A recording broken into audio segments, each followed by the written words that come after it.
Se colocó el altar, de rojo y blanco, delante de la cruz del oratorio. Pedro dijo la misa tal como yo lo había visto hacer en el altar de Betesda. Sobre el altar ardían velas y no la lámpara. María se mantuvo sentada en su lecho durante el acto, en silencioso recogimiento. Pedro llevaba sobre su vestidura sacerdotal blanca, un palio rojo y blanco y la gran capa. Pedro llevó la comunión a la Virgen María en la cruz que colgaba del cuello del apóstol. Juan le llevó sobre un platillo el sagrado cáliz. Este cáliz era pequeño, de color blanco, como fundido, y se parecía al de la última cena. Su pie era tan corto que solo con 2 dedos se podía sostener. Tadeo traía un pequeño incensario. Primero dio Pedro a la Virgen la extrema unción. Lo hizo como se hace hoy.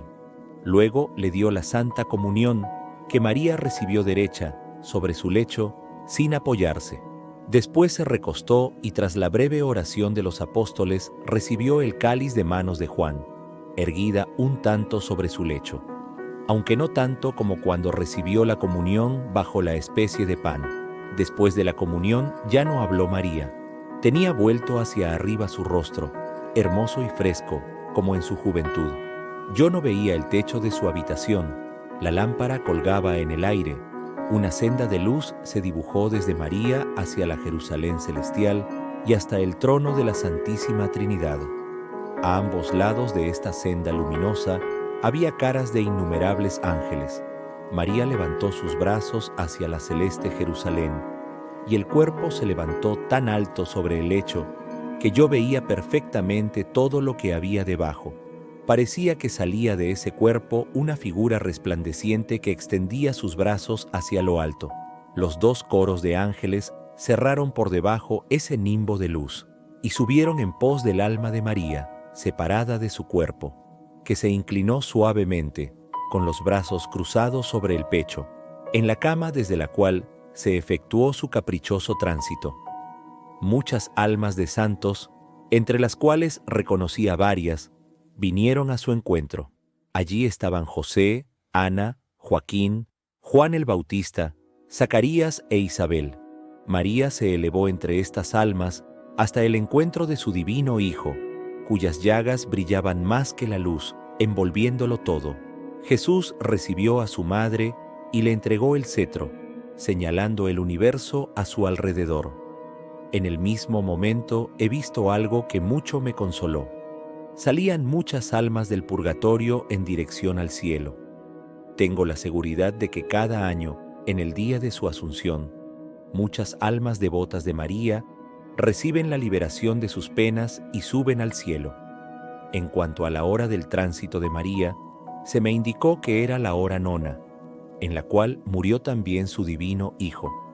Pedro y Juan deben haber visto esta glorificación de María, pues noté que tenían los ojos elevados a los cielos, mientras las demás personas estaban postradas inclinadas hacia la tierra. El cuerpo de María estaba resplandeciente, como en tranquilo reposo, con los brazos cruzados sobre el pecho, y tendido en su camilla, mientras los presentes, de rodillas, oraban con fervor y lágrimas en los ojos. Más tarde, las santas mujeres cubrieron el cuerpo con una sábana. Reunieron todos los objetos de uso en una parte y lo taparon todo, hasta el hogar. Luego se cubrieron con sus velos y oraron largo tiempo, ya de rodillas, ya sentadas, en la primera sala. Los apóstoles se cubrieron la cabeza con la capucha que traían y se ordenaron para rezar en coro. 2 de ellos se hincaron a la cabecera y a los pies del lecho. He visto que durante el día se turnaron 4 veces, y que los apóstoles recorrieron el Vía Crucis de María. Mientras tanto, Andrés y Matías estaban ocupados en preparar la sepultura, la cueva que María y Juan habían dispuesto como sepulcro de Jesús al final de las estaciones del Vía Crucis. Esta gruta no era tan grande como la de Jesús, tenía apenas la altura de un hombre, y delante un jardincito cercado con estacas.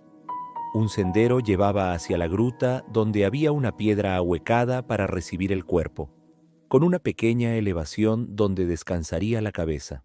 La estación del Monte Calvario estaba en la colina de enfrente. No había allí una cruz visible, sino solo grabada en la piedra.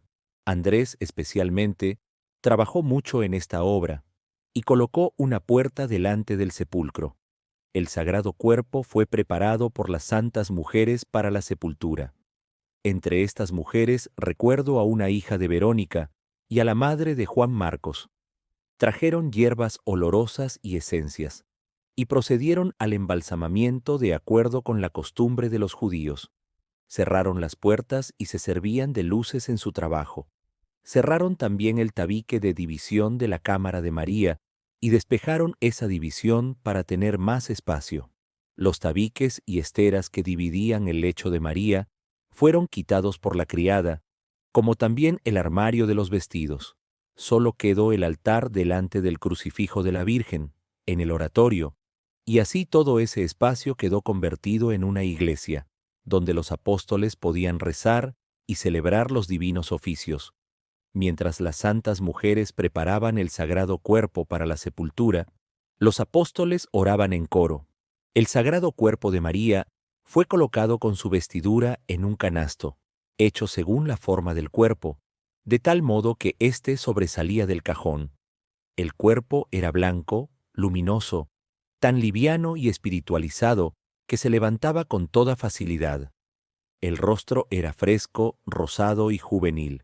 Las mujeres cortaban los cabellos para conservar reliquias de la Virgen.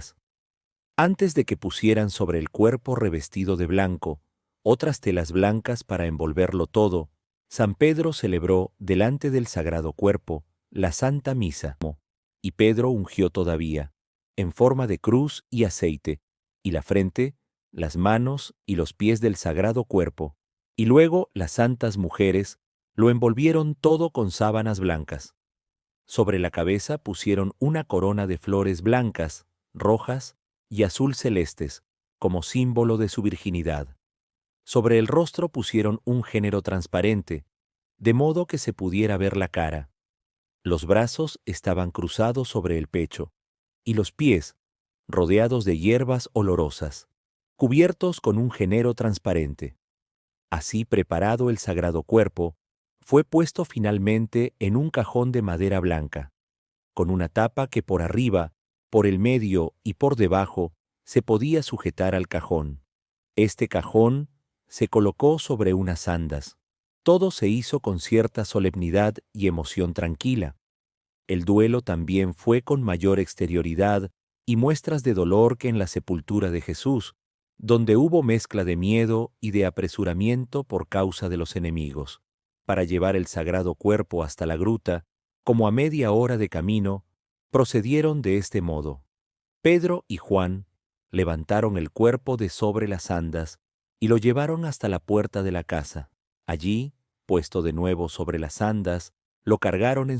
Los apóstoles introdujeron el cuerpo y lo depositaron en el hueco cavado de antemano. Luego cubrieron toda la sepultura con una estera. Delante de la gruta cavaron un hoyo y trajeron una planta bastante grande con sus raíces y sus bayas. La plantaron profundamente y la regaron abundantemente para que nadie entrara por delante en la gruta. Solo podía llegarse a ella por los lados, por entre los matorrales. En la noche de la sepultura sucedió la asunción de la Virgen al cielo con su cuerpo. He visto a varios apóstoles y mujeres esa noche rezando ante la gruta, o mejor dicho, en el jardincito delantero. He visto bajar del cielo una senda luminosa y 3 coros de ángeles rodeando el alma de María, que venía resplandeciente a posarse sobre la sepultura. Delante del alma venía Jesús con sus llagas luminosas. En la parte interior de la gloria donde estaba el alma de María, se veían 3 coros de ángeles. La más interior parecía de caras angelicales de niños pequeños. La segunda hilera eran caras de criaturas de 6 a 8 años, y la más exterior eran de jóvenes. Solo se distinguían bien los rostros. El resto del cuerpo era como una estela luminosa algo indeterminada. En torno de la forma de la cabeza de María había una corona de ángeles. No podría decir qué es lo que veían los presentes, Yo solo veía que miraban arriba, llenos de admiración y emoción. A veces, llenos de maravilla, se echaban con los rostros al suelo. Cuando esta aparición se hizo más clara y se posó sobre el sepulcro, se abrió una senda desde allí hasta la celeste Jerusalén. El alma de María, pasando delante de Jesús, penetró a través de la piedra en el sepulcro. Luego se alzó de allí con su cuerpo, resplandeciente de luz, y se dirigió triunfante, con el angélico acompañamiento, a la celeste Jerusalén. Cuando días después estaban los apóstoles rezando en coro, llegó el apóstol Tomás con 2 acompañantes. Era uno el discípulo Jonatán Eleazar y un criado del país de los Reyes Magos. Tomás quedó muy afectado al oír que María había sido ya depositada en su sepulcro. Lloró amargamente y no podía consolarse de haber llegado tan tarde. Con su discípulo, Jonatán, se echó de rodillas, llorando muy afligido, ante el lugar donde había sido el tránsito de María. También oró delante del altar allí erigido. Los apóstoles, que no habían interrumpido su canto coral de los salmos, acudieron entonces, lo alzaron con cariño, lo abrazaron y le ofrecieron pan, miel y alguna bebida. Después lo acompañaron, llevando luces al sepulcro. 2 discípulos apartaron las ramas del arbusto. Tomás y Eleazar oraron delante del sepulcro. Juan abrió las 3 pretinas que cerraban el cajón. Dejaron la tapa de un lado y vieron con gran maravilla el sepulcro vacío. Solo estaban allí las sábanas y las telas con las que habían envuelto los sagrados restos. Todo estaba en perfecto orden. La sábana estaba corrida por la parte del rostro y abierta por la parte del pecho. Las ataduras de brazos y manos aparecían abiertas, puestas en buen orden. Los apóstoles alzaron las manos en lenas de gran admiración, y Juan gritó: «No está más aquí». Los demás se acercaban, miraban, lloraban de alegría y admiración. Oraban con los brazos levantados y los ojos en lo alto, y se echaban al suelo pensando en la luz que habían visto la pasada noche. Luego tomaron todos los lienzos y el cajón consigo como reliquias, y llevaron todo hasta la casa, orando y cantando salmos en acción de gracias. Cuando llegaron a la casa, puso Juan las telas dobladas delante del altar. Tomás y los demás rezaban. Pedro se apartó un tanto, preparándose para los misterios. Luego lo vi celebrar la misa delante del crucifijo de María, y a los demás apóstoles detrás de él, en orden, orando y cantando. Las mujeres estaban junto a la puerta y cerca del hogar. Antes de separarse los apóstoles para volver a sus respectivos países, fueron a la sepultura, y cavando y echando tierra e impedimentos, hicieron imposible el acceso a la gruta. De una parte de ésta dejaron un acceso hasta la pared, con un pequeño boquete para mirar adentro. Este sendereo era conocido solo de las santas mujeres que habitaban allí. Sobre la gruta erigieron una capilla con maderas y esteras, cubierta con colgaduras. El pequeño altar interior era de piedra con una grada también de piedra. Letras del altar colgaron una tela donde estaba bordada la imagen de María en su vestido de fiesta. El espacio donde había tenido la Virgen su crucifijo, su altar y su dormitorio fue transformado en iglesia. Los apóstoles se despidieron después de abrazarse una vez más y de haber celebrado la misa en la pieza de María. He visto que en algunos lugares los fieles erigían capillas imitando la forma de la casa de María, y que el Vía Crucis y el oratorio de su sepultura eran muy visitados en años posteriores por los primitivos cristianos. En la casa solo queda Juan Evangelista. Los otros han partido. Vi a Juan, en cumplimiento de la orden de la Virgen Santísima, repartiendo la ropa que había dejado la Virgen, a la criada y a otra mujer que venía con frecuencia a ayudar en los quehaceres de la casa. En el armario se encontraron algunos objetos procedentes de los 3 Reyes Magos. Vi 2 largas vestiduras blancas, varios velos, colchas y algunas alfombras. Vi también aquel vestido listado que María había llevado en las bodas de Cana y que se ponía cuando hacía el Vía Crucis. De este vestido poseo un trocito. Algo de ello fue a la iglesia. Así se pudo hacer un adorno sacerdotal para la iglesia de Betesda con el hermoso velo nupcial de color celeste, bordado de oro y sembrado de rosas. En Roma quedan todavía reliquias de esta prenda. Yo las veo allí, pero ignoro si alguien conoce estas reliquias. María llevó estas prendas en la época de sus esponsales y nunca más después. Todas estas cosas se hacían silenciosamente. Todo procedía bien y en secreto, pues no había aún esa agitación, esa inquietud tan propia de nuestros tiempos. La persecución no había llegado a desarrollar la red de espionaje, y todo se hallaba aún en paz en tomo de la comunidad cristiana.